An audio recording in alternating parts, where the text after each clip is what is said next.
menerima. Om Swastiastu. Sebelum kita mulai pelajaran, kita berdoa untuk kita itu doa mulai. Doa selesai. Baik, selamat siang anak-anak. Siap. Apa kabar kalian hari ini? Baik. Ya? Oke.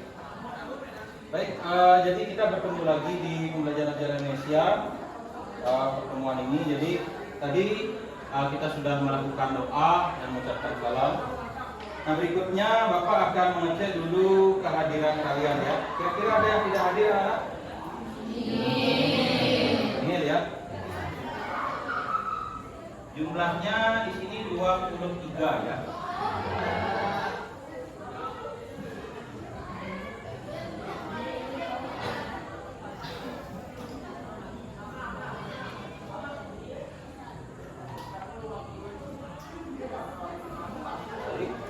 Nah, di minggu sebelumnya kita sudah mempelajari tentang bagaimana perkembangan bangsa Indonesia. Dari yang bab 1 kita mempelajari tentang disintegrasi bangsa ya. Kemudian bab berikutnya kita lanjut dengan demokrasi liberal, kemudian demokrasi terpimpin.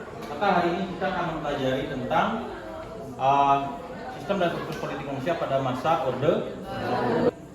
Nah, sekarang kita masuk ke apersepsi. Nah, silakan perhatikan gambar yang Bapak tayangkan. Gambar yang pertama itu gambar apa? Belum sudah ada keterangannya? Demonstrasi mahasiswa menolak kenaikan harga BBM. Nah, ini kurang lebih terjadi di bulan September bulan lalu ya, tanggal September 2022. Termasuk kita pernah juga imbasnya ya, kalian ya? Ya. Berapa orang di sini yang bawa motor ke sekolah? Jadi mulanya harga BBM-nya berapa sebelum naik?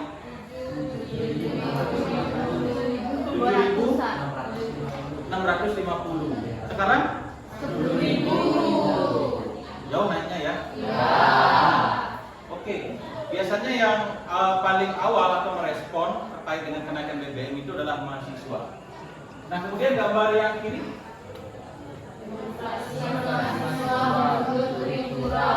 Oke. Sama juga ya, demonstrasi mahasiswa juga. Berarti demonstrasi mahasiswa ini tidak hanya terjadi baru-baru ini ya, tidak hanya terjadi baru-baru ini, tapi memang mahasiswa pemuda ini memang paling responsif terhadap apapun keadaan negeri ya. Termasuk yang kita bahas saat ini yaitu demonstrasi mahasiswa menuntut Tripura. Mungkin ada yang sudah baca apa itu Tripura? Selamat pagi muridku. Selamat pagi Pak Guru. Bagaimana kabarmu? Sehat-sehat selalu. Mana semangatmu? Ini semangatku. Mana suaramu? Ini suaraku. Mana nyanyianmu? Ini sangat-sangat tersimu. Untuk belajar sejarah. Sayangi teman, hormati guru. Untuk gapai cita-cita. Nah, berikutnya kita akan sampai kepada tujuan pembelajaran. Jadi, untuk apa sih kita belajar hari ini? Atau apa yang mau dicapai ya? Nah, di sana sudah Bapak tayangkan ada 7, di mana 5-nya itu adalah tujuan pembelajaran kognitif atau pengetahuan yang nanti akan kita tes dalam post test atau tes di akhir pelajaran. Sedangkan yang 6 dan 7 ini adalah tujuan pembelajaran keterampilan. Jadi nanti tujuan pembelajaran ini dicapai dalam pengerjaan LKPD ya, yang sudah Bapak siapkan. Nah, kemudian pendekatan model dan metode pembelajaran. Nah, ini penting anak-anak. Jadi seperti apa kegiatan pembelajaran kita hari ini? Pendekatannya adalah namanya TPACK. Pernah dengar nggak? Impact. Teknologi, pedagogik, content, knowledge. Jadi gabungan dari teknologi, kita pakai laptop, pakai slide, nanti kita pakai juga quizzes dan juga pakai flipbook, itu adalah teknologinya. Kemudian pedagogiknya adalah penguasaan materinya, kontennya adalah apa yang ada dalam pembelajaran dalam materi. Ya. Kemudian modelnya adalah PBL atau Problem Based Learning. Artinya pembelajaran kita berbasis masalah. Nah, nanti permasalahan ini Bapak akan bagi menjadi 4 permasalahan yang kita bahas dan kalian akan pecahkan melalui diskusi kelompok dalam RKPD, kemudian dipresentasikan ke depan. Ya. Kemudian metodenya adalah ceramah, jadi di awal seperti ini, kemudian nanti ada diskusi kelompok, kemudian nanti ada presentasi dan tanya jawab. Paham kira-kira ya? Paham. Oke.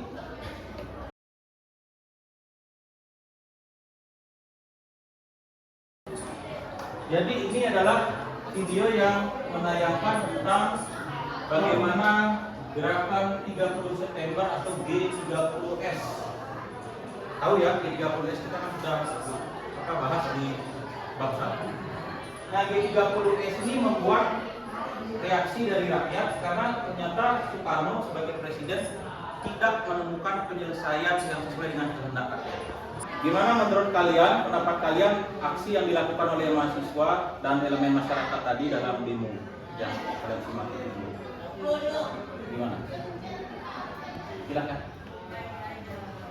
Baik, di sini saya akan memberikan pendapat. Jadi sebelumnya perkenalkan, nama saya Putu Nafayati, nomor absen 23. Jadi peristiwa Tripura itu menurut saya terjadi karena ketidakkompetenan Presiden Soekarno dalam menghadapi suatu masalah.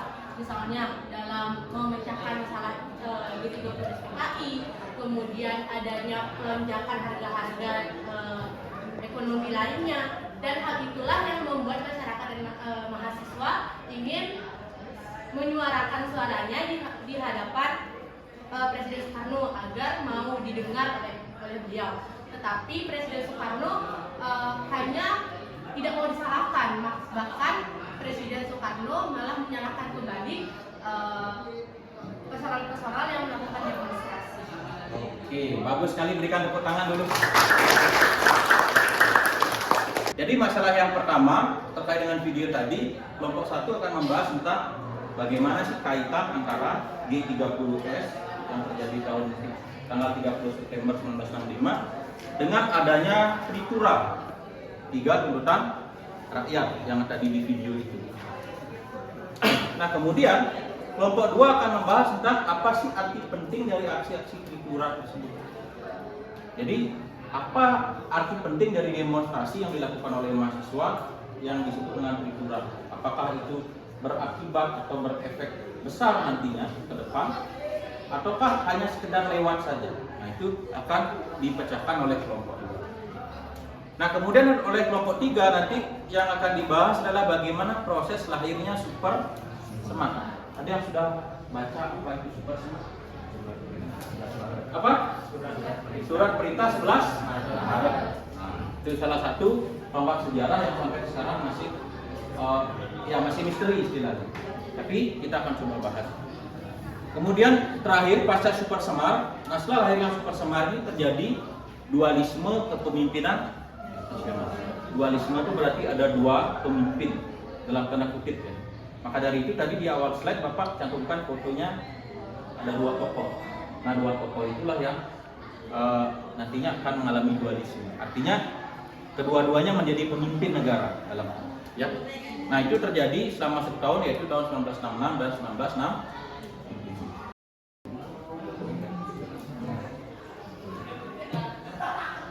Kelompok 1.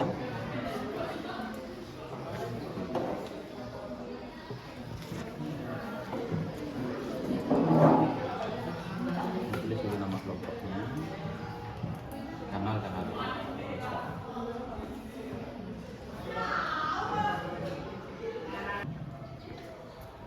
Oke, ada gini, kira-kira ada hambatan? Enggak ya? Masih belum ya? Oke.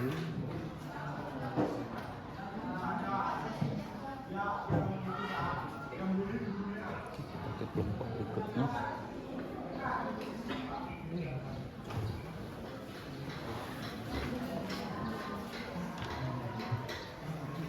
Gimana anak-anak? Ada hambatan? Enggak ya? Nanti kalau ada yang ditanyakan ambil ya. Iya, karena ada Super Semar itu. Jadi dengan Super Semar itu dikukuhkan Supersemarnya sama MPR. Jadi Supersemar itu yang menjadi pelaksana pemerintahan. Makanya dualisme dia. Presiden Soekarno-nya masih jadi presiden, tapi pemerintahannya yang mengendalikan adalah Soeharto sebagai pengemban Supersemar. Oh, berarti Supersemar itu kayak melemahkan kepemimpinannya. Betul, betul, itu kunci. Padahal sebenarnya Supersemar itu dikeluarkan Soekarno bukan untuk tindakan politik, tapi untuk memulihkan keamanan. Nah, disinilah cerdiknya Soeharto memanfaatkan. Itu jadi Supersemar ini yang menjadi melemahkan posisinya Soeharto. Oke anak-anak, waktunya sudah habis, Bapak hitung mundur ya. Silakan. Begitu hitungan 1, semuanya sudah tidak ada yang bekerja dan LKPD-nya dikumpul dulu Bapak. Ya. Baik, di sini saya akan menjawab pertanyaannya. Jadi kaitan antara peristiwa G30S 1965 dengan Trikula, yaitu karena adanya penculikan 7 perwira tinggi TNI Angkatan Darat pada 30 September 1965 oleh Resimen 1 pasukan Jakra Birawa yang memunculkan tuduhan bahwa PKI sebagai dalang dari peristiwa tersebut, dan ditambah kondisi ekonomi nasional yang semakin terpuruk dengan adanya inflasi mencapai 65% yang membuat harga barang naik drastis. Nah, hal tersebut menimbulkan rasa tidak percaya kepada pemerintah dengan munculnya ketidakpuasan rakyat. Nah, rasa ketidakpuasan rakyat terhadap pemerintah melahirkan Tritura atau 3 tuntutan rakyat. Baik, jadi kami kelompok 2 bertugas untuk menjelaskan aksi penting dari aksi-aksi Tritura. Jadi jawaban kami ini juga berkaitan dengan kelompok 1, yaitu tentang peristiwa G30S PKI. Pasca peristiwa G30S pada tahun 1965, keadaan politik dan keamanan negara menjadi kacau. Keadaan perekonomian semakin buruk, di mana inflasi mencapai 650%. Sedangkan upaya pemerintah melakukan devaluasi rupiah dan kenaikan menyebabkan timbulnya keresahan masyarakat. Baik, terima kasih atas kesempatannya. Saya ingin bertanya terkait materi yang telah disampaikan tadi. Setelah para mahasiswa tersebut melakukan aksi Trikura tersebut, bagaimana tanggapan atau reaksi dari pemerintah terkait hal tersebut? Reaksinya. Kesimpulan dari diskusi kami yaitu Supersemar memang peristiwa yang bersejarah. Ada yang menyebutnya sebagai tonggak sejarah Orde Baru. Presiden Soeharto sendiri menyebutnya awal perjuangan Orde Baru. Bentuk dualisme kepemimpinan. Setelah ditunjuk sebagai pengemban Supersemar, posisi Soeharto semakin kuat secara politik yang membuatnya melakukan tindakan politik, yaitu membubarkan PKI dan ormas-ormasnya. Pastikan Bapak melakukan konfirmasi. Nah, kita mulai dari yang pertama ya. Apa sih kaitan antara G30S 1965 dengan aksi-aksi Tritura? Nah, seperti yang kita pelajari di bab 1 kemarin, bahwa G30S itu yang dimaksud G30S adalah penculikan dan pembunuhan 7 perwira tinggi atau 7 jenderal TNI AD yang dilakukan oleh Resimen 1 pasukan Cakra Birawa Lepas Pampres tadi. Nah, Resimen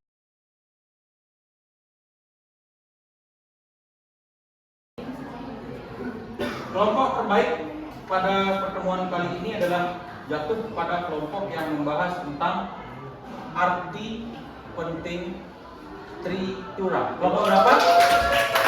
Kelompok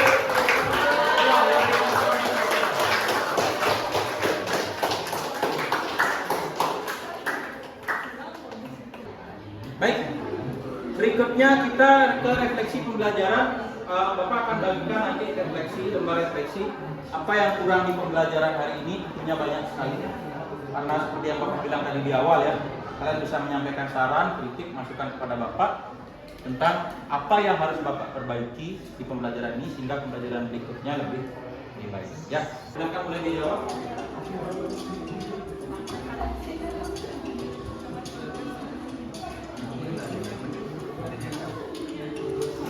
Oke, Komang Dion Jondi. kurang sementara memimpin.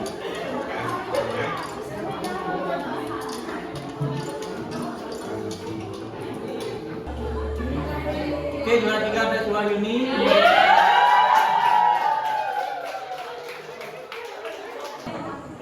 Oke anak-anak, karena sudah semuanya tahapan pembelajaran sudah kita lalui, maka saatnya kita mengakhiri pelajaran. Terima kasih banyak atas apa yang sudah kalian lakukan hari ini. Semoga apa yang kita pelajari hari ini bisa berguna bagi kita. Baik, kita akan akhiri pembelajaran hari ini. Silakan diakhiri dengan doa. Bapak silakan bikin. Berdiri.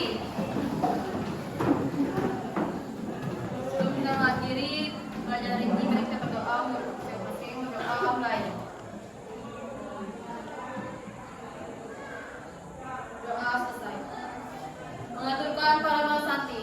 Om Santi Santi Santi Om. Oke, Bapak lupa tadi, nanti tidak lanjut pembelajaran ini, silakan kalian bikin resume ya untuk materi tadi.